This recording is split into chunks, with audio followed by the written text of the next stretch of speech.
2 Samuel, chapitre 4. Lorsque le fils de Saül apprit qu'Abner était mort à Hébron, ses mères restèrent sans force et tout Israël fut dans l'épouvante. Le fils de Saül avait 2 chefs de bande, dont l'un s'appelait Baana et l'autre Récab. Ils étaient fils de Rimmon de Béhéroth, d'entre les fils de Benjamin, car Béhéroth était regardé comme faisant partie de Benjamin.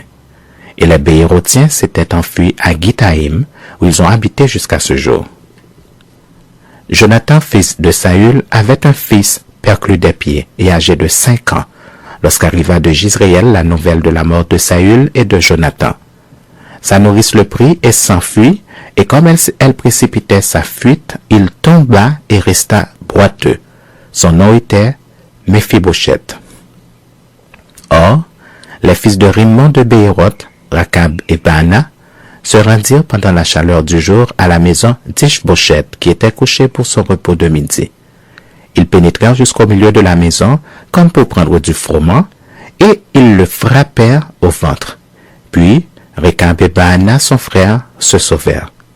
Ils entrèrent donc dans la maison pendant qu'il reposait sur son lit, dans sa chambre à coucher.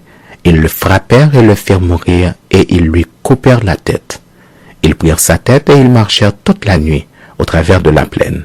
Ils apportèrent la tête d'Ish-Bosheth à David, dans Hébron, et ils dirent au roi, « Voici la tête d'Ish-Bosheth, fils de Saül, ton ennemi, qui en voulait à ta vie. L'Éternel venge aujourd'hui le roi mon seigneur de Saül et de sa race. » David répondit à Récab et à Baana son frère, fils de Rimmon de Béhéroth, « L'Éternel qui m'a délivré de tout péril est vivant. Celui qui est venu me dire, voici Saül est mort, et qui croyait m'annoncer une bonne nouvelle, je l'ai fait saisir et tuer à Tsiklag pour lui donner le salaire de son message. Et quand des méchants ont assassiné un homme juste dans sa maison et sur sa couche, combien plus ne redemanderai-je pas son sang de vos mains et ne vous exterminerai-je pas de la terre? » Et David ordonna à ses gens de les tuer. Ils leur coupèrent les mains et les pieds et les pendirent au bord de l'étang d'Hébron.